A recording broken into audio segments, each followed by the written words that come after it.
Wow. السلام عليكم. أعوذ بالله من الشيطان الرجيم. بسم الله الرحمن الرحيم. الحمد لله رب العالمين. ربنا لا تؤاخذنا إن نسينا وأخطأنا ربنا ولا تحمل علينا إسرا كما حملت على الذين من قبلنا ربنا ولا تحملنا ما لا طاقة لنا به واعف عنا واغفر لنا وارحمنا واعف عنا واغفر لنا وارحمنا أنت مولانا فانصرنا على القوم الكافرين ولا حول ولا قوة إلا بالله العلي العظيم وصل اللهم على محمد وعلى آله وصحبه أجمعين والحمد لله رب العالمين. All right, welcome dear friends. Inshallah, we will continue with our discussion on the 27th word, which is on Ijtihad, independent judgments. So last time I took some notes from what we discussed, right? So we were discussing about the importance of the companions of the Prophet, that it is through the companions that we get the practical side of the hadith narrations so we can know exactly how to worship God. So the Quran says, yep, worship God and give your charity and all those things, but it doesn't tell you exactly how to do it. How do I exactly be in a worshipful attitude? So that's where the narrations are necessary, right? So our time is not the same as the time of the companions of the Prophet, where we kind of have been discussing that their time was, it was very clear for them between the truth and falsehood was very clear, but for us, we are not in a gray area where truth is blended sometimes with falsehood. So we have to be careful in what message that we are kind of receiving, right? So the companions, once accepting the message, would not voluntarily choose evil. So we have to be very careful not to fall into evil unintentionally, right? Or intentionally or unintentionally.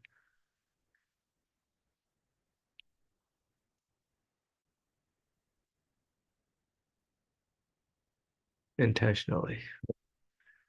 There we go.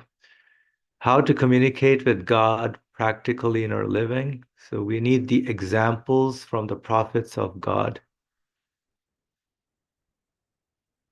who were employed basically to practice worship, how to worship God. So the companions' narrations play an important role in bringing that practicality of worshipful living to us.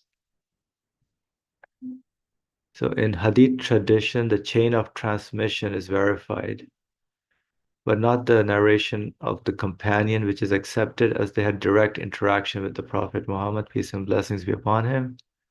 So it is through the companions that we get the Hadith narrations, which is the accounts of the practical worshiping life of the Prophet, peace and blessings be upon him. So the companions are essential for the Hadith narrations, and the Hadith narrations are essential for our practical worshiping life. So this is kind of just to set the stage a little bit on what we're discussing. So that's why the Ijtihad is mostly deals with the prophetic narrations on. So one thing I couldn't really grasp, although I listened to the lecture last time, and why why are we in the gray area for the how is truth mixed with falsehood in our time? So that was something, I mean, I got some idea of it, like in terms of yes, okay, I in my private life, okay, I yes, I do have that obedience and worshipful, but then I can easily mingle and go once I step out to the civilization and cultural life, where I have no distinguishing factor anymore in terms of my Islam or accepting the message. So, but then still, like the things that we kind of get in terms of the message that we are receiving from different sources, right? So we have to be careful in terms of how that interpretations are happening and what kind of truth is there versus what is blended with maybe some political stand of certain things, right? So a lot of things maybe for particular purpose or politically minded individuals may kind of mix the truth with certain false. So just like certain Instagram, YouTube influencers are make up the video just to promote certain particular products. So behind the scenes, there's some other motivation or incentive for them to do that. So that kind of needs to be, we need to be careful in that.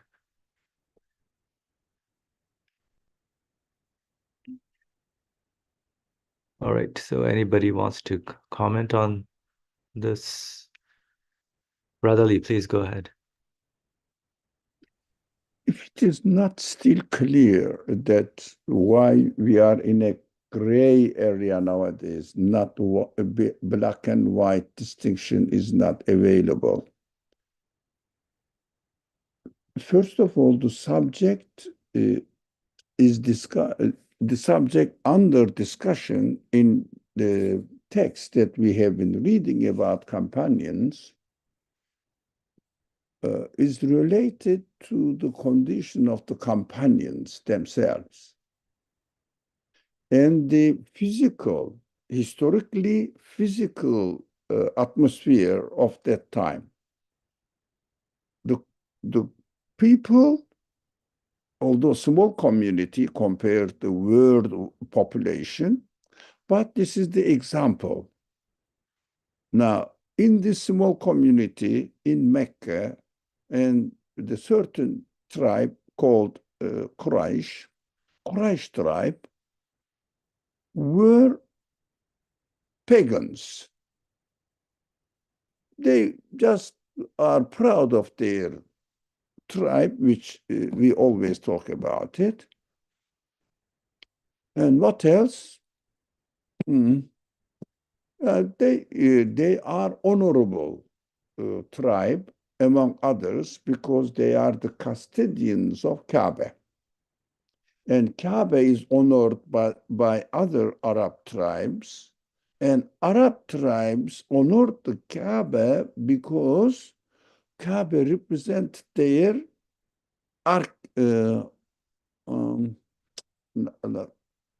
origin of their ancestor. How is it called? Ark or something.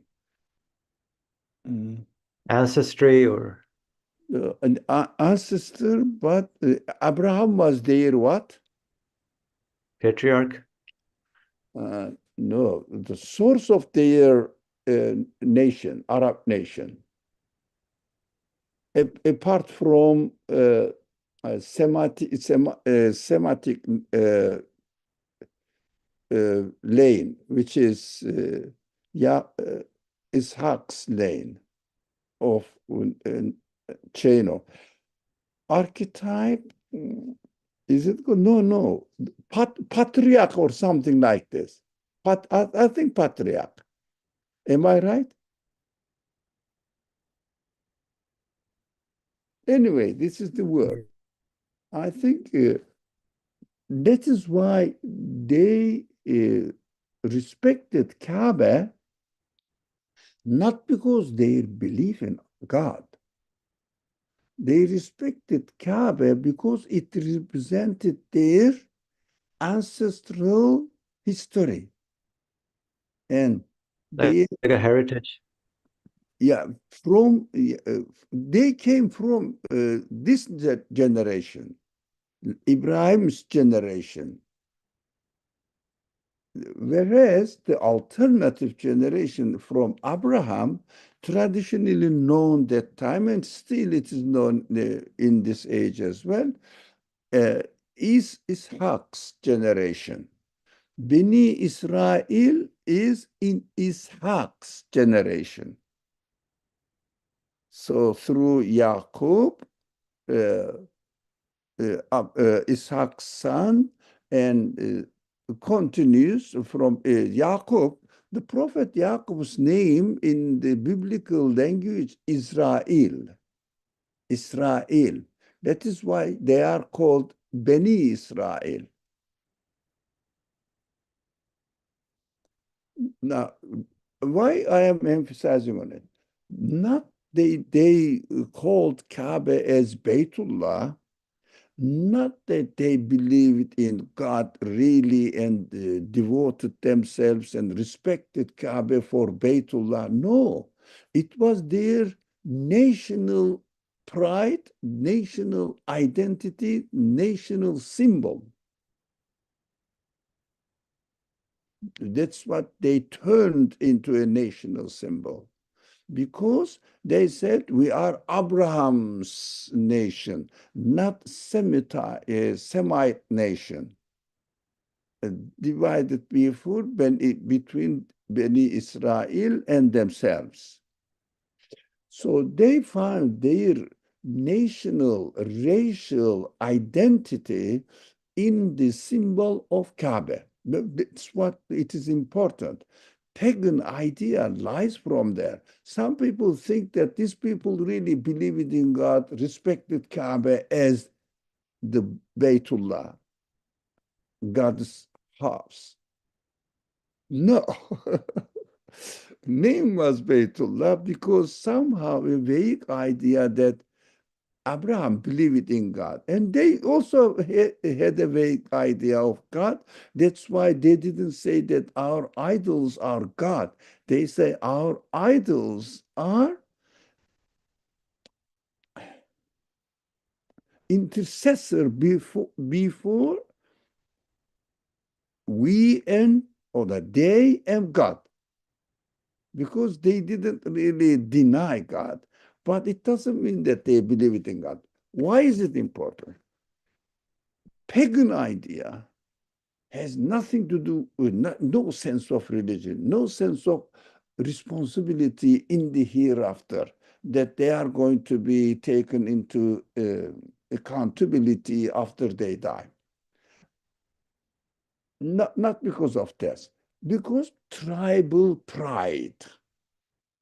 So all the Arab tribes respected Kaaba, and custodians of Kaaba was Quraysh, and Quraysh was the most civilized and most human, if you like, among other Arab tribes, most highly educated among other Arab tribes, according to that time.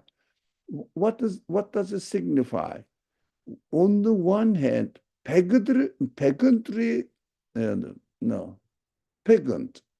idea prevalent, and Muhammad alayhi salatu wasalam comes up with an idea 100% contradictory to pagan idea at every level, on every level, in every subject.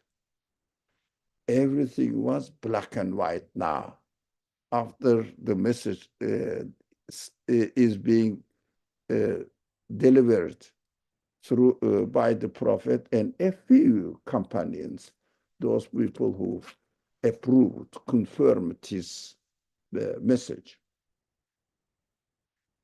And companion grew, took place in this atmosphere. One is 100% white, the other one is 100% black. It was obvious. Nowadays, the culture out there, you see, people are Christian, they believe in God, and there are everywhere churches in Muslim world, everywhere mosques, but worldly concerned preferences are mixed up with truth. People mix up with their belief, with their practice of belief, with worldly benefits mixed up, and people come up with an idea humanistically blended humanistic ideas blended, and at the same time, some grains of belief in God is included in it. For example, the believers, the Muslims, we see that when they live in this world, we in our life, we worship, we believe, but our main concern is mixed up with worldly. Preferences are made most of the time on the side of worldly benefits, temporary benefits. And truth is not that clear cut, separated from the completely wrong ideas. That is why we are living in a gray civilization. This gray civilization reflects on our life as well. So we have to watch out. But at the same time, how much, realistically speaking, we are aware of it. How much we say that if I do this, I will be like those pagans. This sensitivity eroded. Did I get the, could I express myself as far as this point is concerned? Yes, to me, yes. Alhamdulillah. So, Any friends? Now, anyone else? At the background, let's come to the importance of companions. In your red writing on the screen, why the chain of hadith narration going to companions needs to be meticulously investigated. But when it comes to the last ring of the chain, companion, there is no need. Why? Why there is no need? Why don't we investigate the trustfulness of the companions? Now, this is the subject. This must be clear in our mind. Last week, we spent a lot of time on it, but it is not enough. I know it is not enough because our minds are blurred with many, many mixed ideologies or propaganda from Muslim side, non-Muslim side, mixed up everything nowadays. So it is not really waste if we talk about it again. Now, first of all, hadith is important for our practical, as you wrote it here, accounts of the practical worship of life is important for us. Hadith narrations are essential for our practical worshiping life, as you wrote it that I'm reading now. Now, that is why we have to be very careful. Let's come to hadith narration. This hadith narration, one hadith now I am narrating. I'm not talking about the truthfulness of hadith. No, a hadith narration. It says the best of you is my karni, which means my age. The people live it with me. This is the best people. And then the Conte hadith says, I don't know the Arabic text in memory, but meaning is this, and then the following one, and then the following one.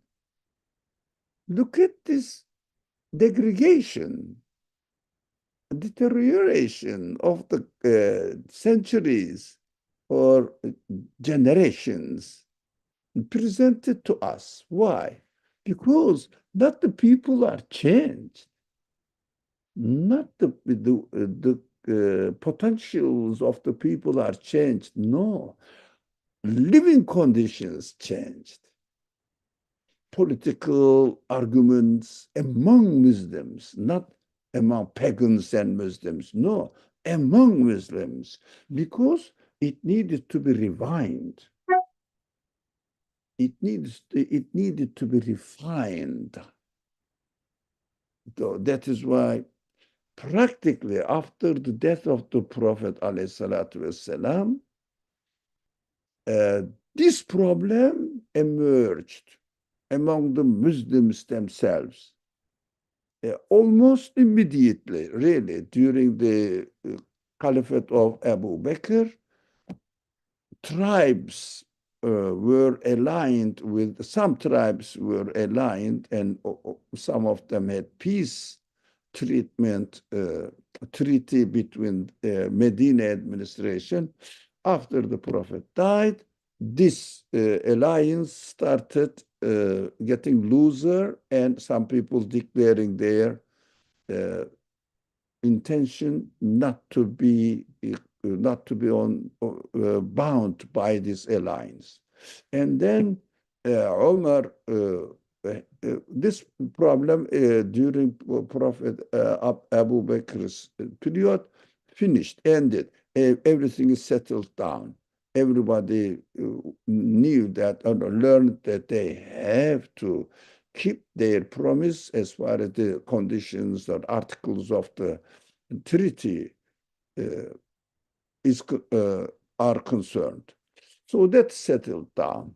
And as soon as Umar established the practical administration system in his time, some skirmishes, small incidents happened here and there, but that's not serious. But as soon as Osman was elected as the caliphate, problem started increasing. Why? Because lots of concepts need to be cleared.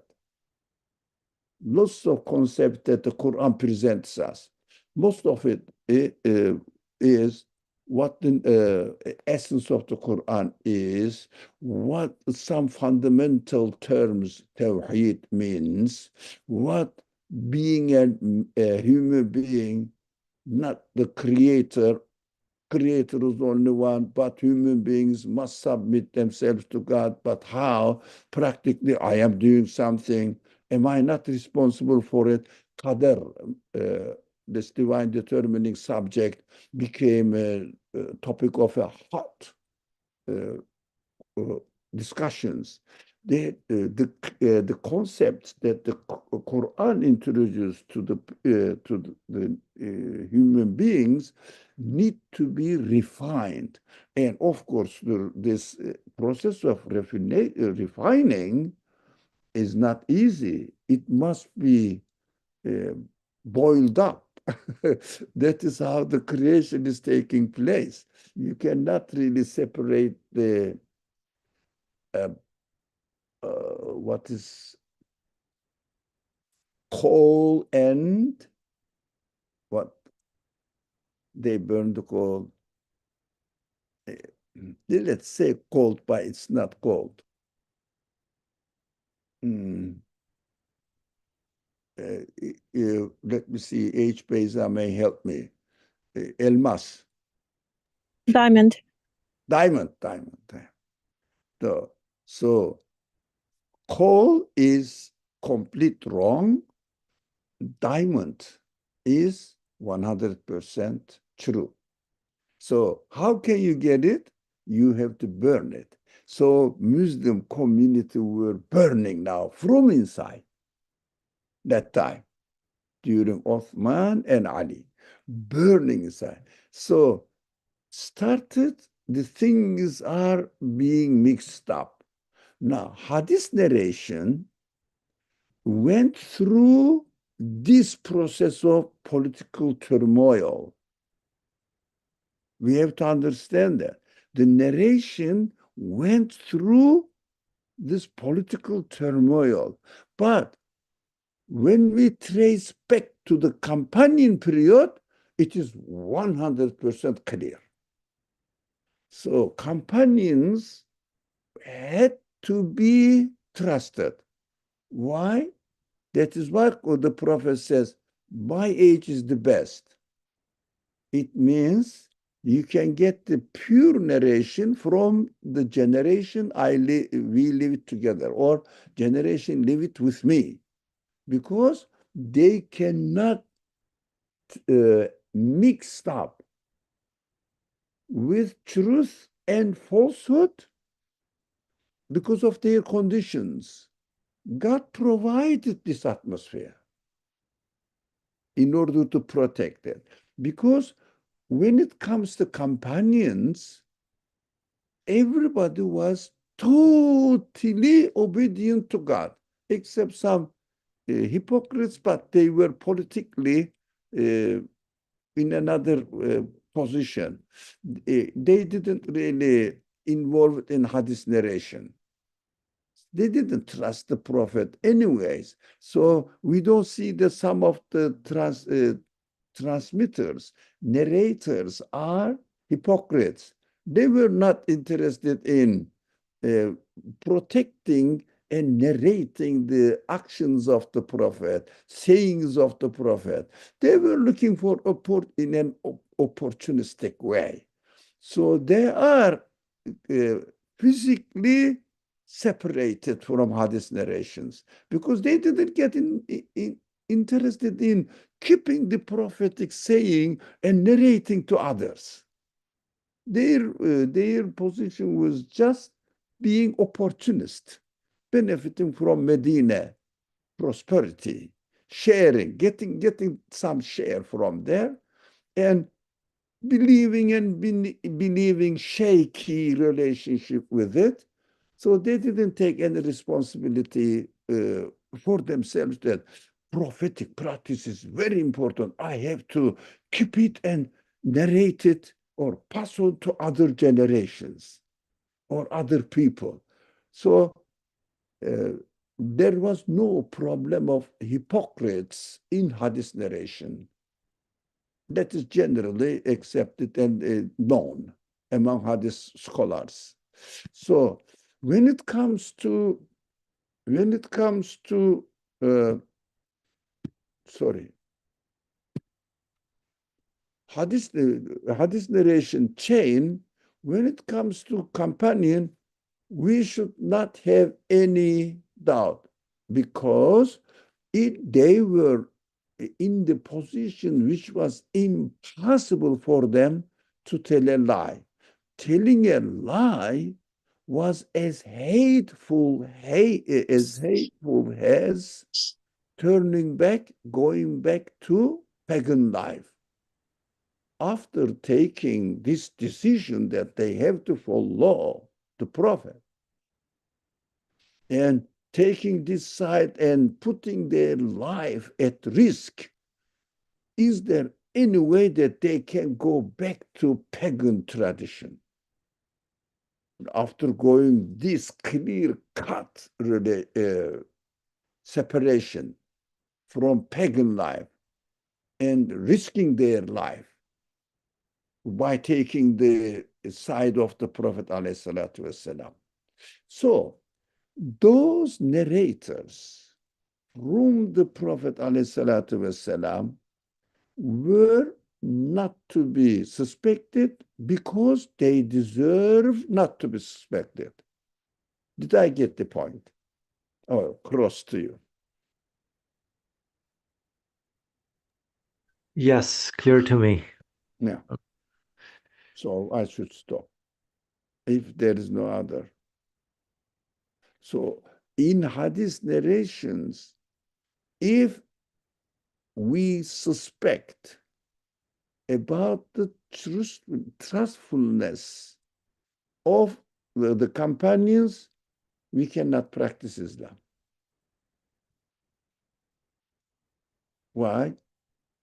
Because the people around the Prophet were not sincere and not trustworthy. And which kind of companion that the Prophet worked with spread this message together? It goes back to takes us back to not only deny hadith, it goes back to denying denying prophethood. It is essential. So prophets, can you imagine? There is then prophet who has friends not trustworthy, spreading the message together with them. Can you imagine? It means you cannot trust the prophet. Muhammad, as he was a prophet, employed by God. God has promises that, oh, that must be so. He will protect his religion, as the Quran says. Okay, thank you. Alhamdulillah, thank you. Yes. So can we get out of this gray area, Brother Ali, that we are in? That's why we are here, to follow Inshallah. criterion. So we need to become diamonds, inshallah. Yes, yes, you are right. We have to be very much aware of it. Last week we mentioned, I'm sorry, I keep talking about it.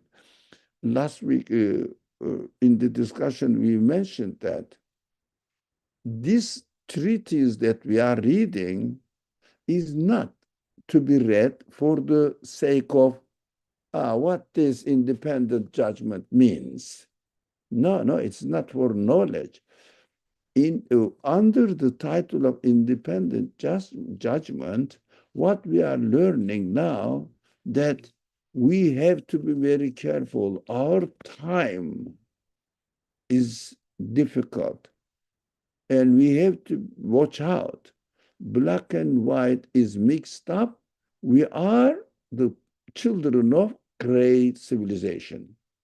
Although we live in Muslim community, doesn't matter. Still gray, but the shades of gray different. But really, the world is becoming one unit. They call it global world. That's really nowadays is really very rapidly. Everywhere is equalized in the world. Muslim, Christian, atheist, all equalized. We have to watch out this. That's why we have to learn that we should not really get involved in the matters of ijtihad, because in this gray area, what are you going to do with the practical matters? The Muslims are losing rapidly their foundations, iman. They say we believe that non-Muslims totally forget about them. Even Muslims, we say we Muslims, but if there is something against our worldly, against my worldly benefit, I forget about the hereafter. I forgot about that. That is God's test for me. God is really teaching me to take my stand. No, where the benefit is preferred always in my life. This is the warning for us. The living conditions are presented to us that be careful, be careful. You cannot expect a scholar which will have pure, true understanding. We don't have any society to practice Sharia, so that we will need really ijtihad about it. We are looking for the ijtihad just to fit my expectations. So there are many places or web pages, websites, and people say the fatwa, we give fatwa. What we do now, we serve on fatwas. Which one fits my expectations, we get it. So it is very blurry. We have to be careful now. We have to concentrate on not on the matters of ijtihad, but on the matters of iman, which is not the subject of ijtihad. Tawhid doesn't need ijtihad. Now, belief in akhirat doesn't need ijtihad. Belief in qadar doesn't need ijtihad. Belief in malaika, the prophethood, wahi. Belief in the Quran as the word of God doesn't need ijtihad. Just they need to be studied, to concentrate on them. We don't need ijtihad for our foundations. When it comes to practical matters, follow one of the ijtihad had already been done previously in the pure time of sincere Muslim community. So apply it to your life. How to pray. Follow Maliki, Shafi, Hanafi, whatever. Pray. Praying is important. The way you pray is not important, really. But need to pray is essential. And understand the meaning of prayer is even more essential. Thank you. Thank you, inshallah. All right, let's continue, inshallah. For example, it sometimes happens that in the market of human civilization and shop of social life, everyone flees in disgust from the fearsome results and ugly consequences of certain things, like from a deadly poison, let alone buying them. While the beautiful results and valuable consequences of certain other things and of immaterial goods attract the general view and demand to themselves like a universal panacea and sparkling brilliance. Everyone tries their utmost to buy them. So anything that is universal panacea, anything that gives peace and like a medicine for the poison that is out there in the civilizations. Yeah, so everybody wants that happiness. That's the okay. Everyone tries their utmost to buy them. In just the same way, in the era of bliss, in the market of human social life, since goods like lying, evil, and unbelief gave rise to results like everlasting miserliness and base buffoons like Musailima the liar.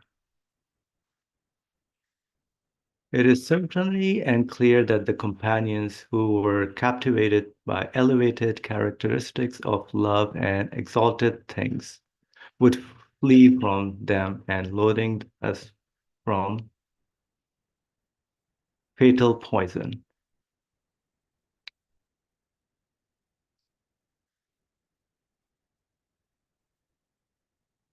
Okay.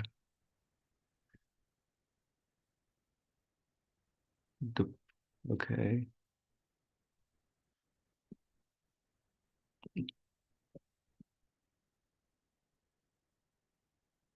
And of the necessary, the companions were their full. Okay, 1 second, please. I have to go somewhere. 1 second. Maria, can you please read this? Thank you.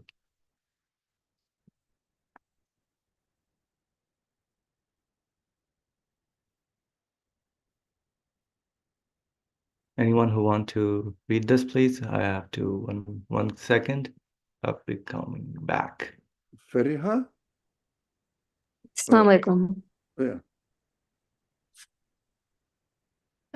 And of a necessity, the companions with their pure natures and praiseworthy characteristics would, with all their strength, emotions, and faculties, be desirous of and customers for truthfulness, and belief, which yielded results like eternal happiness and luminous fruits like God's noble messenger, peace and blessings be upon him, as though for the most effective panacea and precious diamond.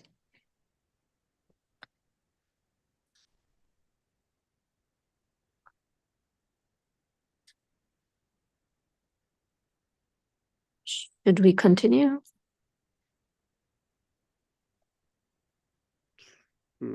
I think we discussed all this. If you want to say something, but as far as I am concerned, I understand. This is the characteristics of companions. And we talked why it is so important.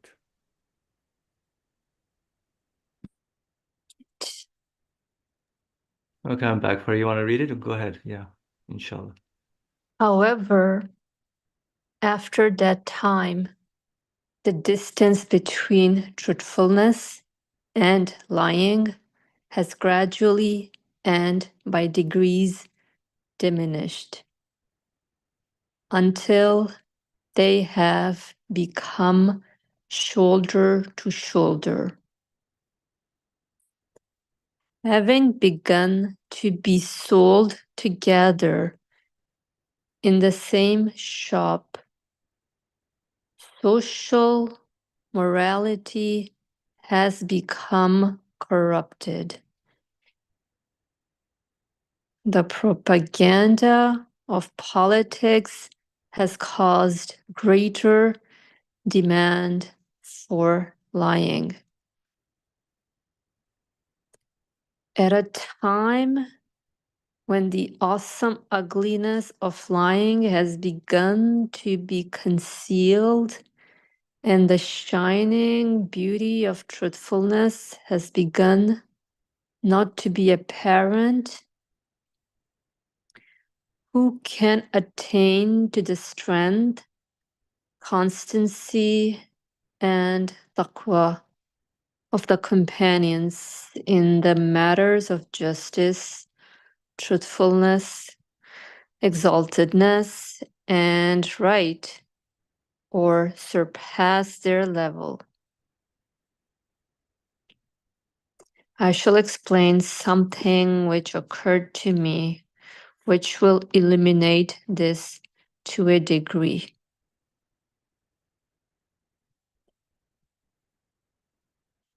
It was like this. One time, it occurred to me, why could wondrous individuals like Muhyiddin al-Arabi not attain to the levels of the companions? Then while saying, "Glory be to my sustainer, the Most High," during the prayers, the meaning of the phrase was unfolded to me. Not in its complete meaning, but its reality in part became apparent to me. I said in my heart, if only I could perform one of the 5 daily prayers in the same way as this phrase, it would be better than a year's worship. If only I could perform one of the 5 daily prayers in the same way as this phrase, "Glory be to my sustainer, the Most High," it would be better than a year's worship. After the prayers, I understood that the thought and state was guidance, indicating that the companion's degree in worship could not be reached. In that mighty social revolution brought about by the lights of the Quran, while opposites were separated from one another and evils together with all their darkness, details and all who followed them, and good and perfections together with all their lights and results came face to face at such an exciting time. All glorifications of God and recitations of his names expressed all the levels of their meanings, freshly and newly, and in a young and unfaded fashion.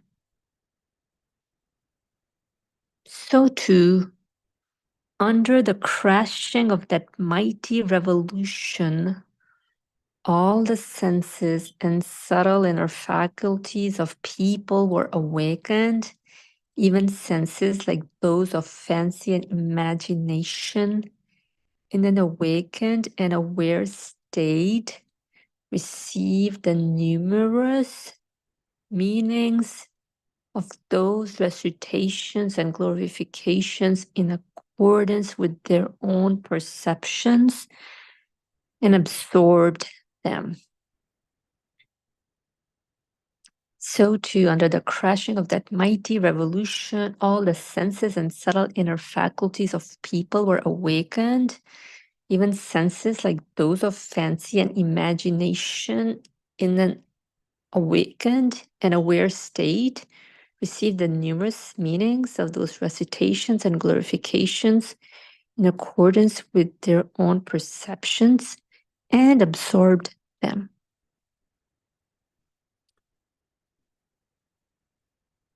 Thus,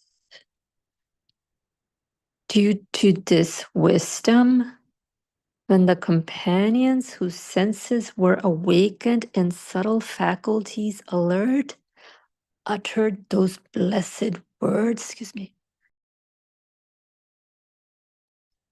uttered those blessed words comprising the light of belief and glorification, they did so in all their meaning, and they partook of them with all their senses.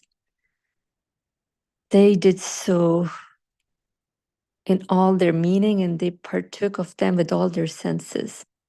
However, after that revolution and upheaval, the subtle faculties have gradually sunk into sleep, and the senses fallen from that point of realities into heedlessness. Like fruits under the veil of familiarity, those blessed words have gradually lost their delicacy and freshness. Simply as though drying up through the air of superficiality, only a little freshness remains, and this may be restored to its former state, and only through drastic surgery of a reflective and reasoning kind. Thus, it is because of this that another can reach the virtue and level the companions attained to in 40 minutes, only in 40 years. And that is the end to the second reason.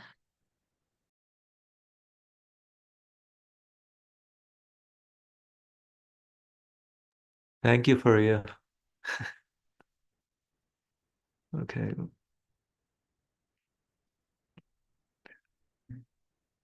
Any other comments on this?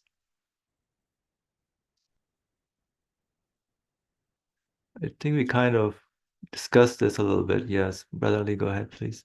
Yeah, as you said, we covered most of it. Just attracted one or two, three, I think, concepts here. One is this mighty revolution took place during the Prophet Muhammad alayhi salatu wasalam. So mighty revelation required to take part either this side or that side, and they are deadly enemies of each other. Do you see what I mean? You know, you have taken a stand with a group and some other people in another group, and they are fighting and they are trying to kill each other.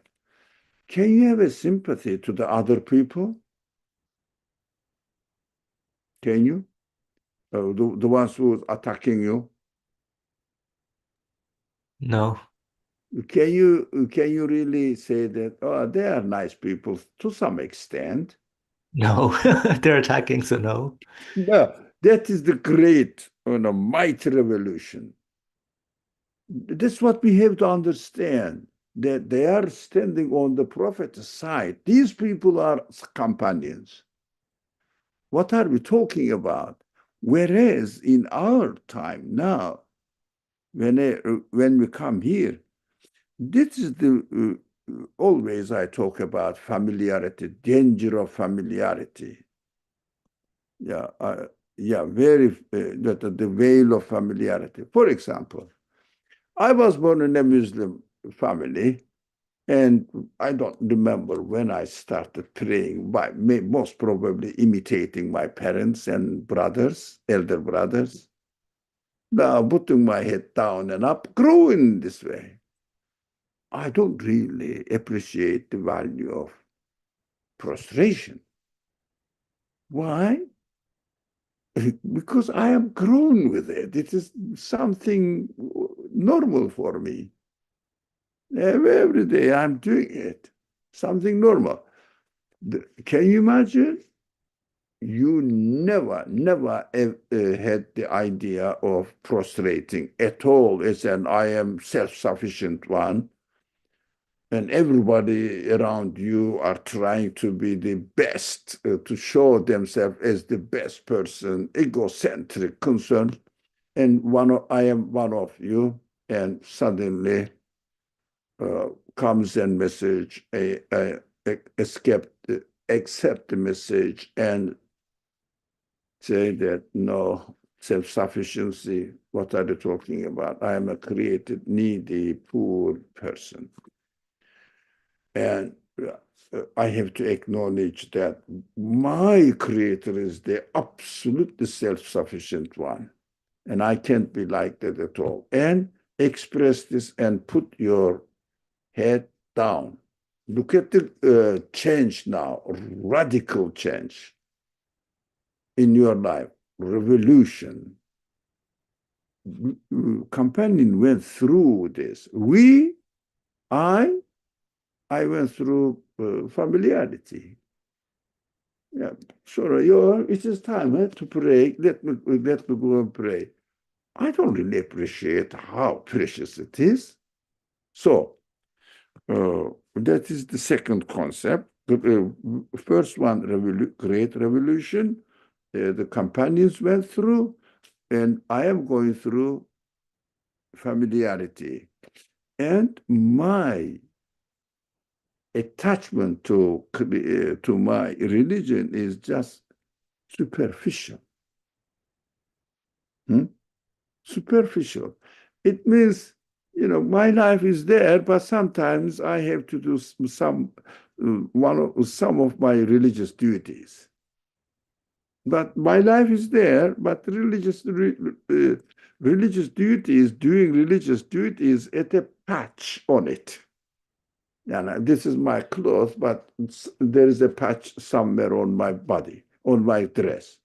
Something like this, superficial, not really essential like my skin.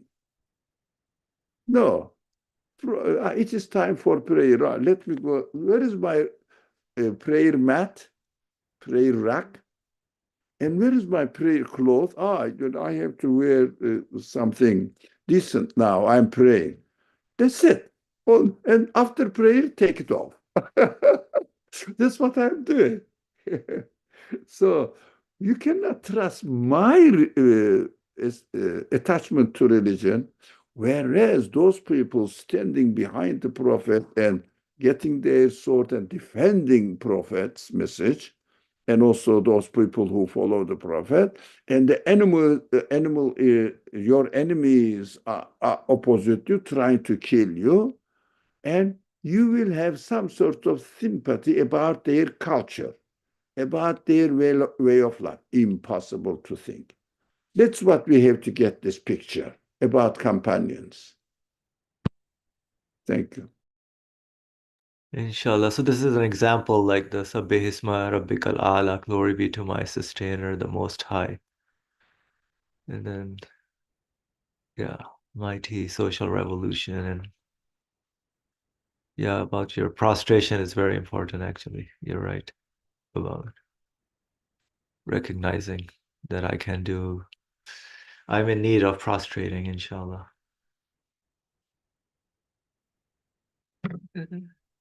Yep, so you said about the familiarity, we spoke about it. Yep, and then this drastic surgery, I think that's what the author is also suggesting that is the situation for everyone right now.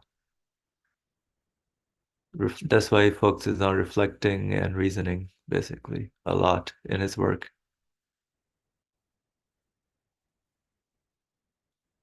I think that connects the dots in a way.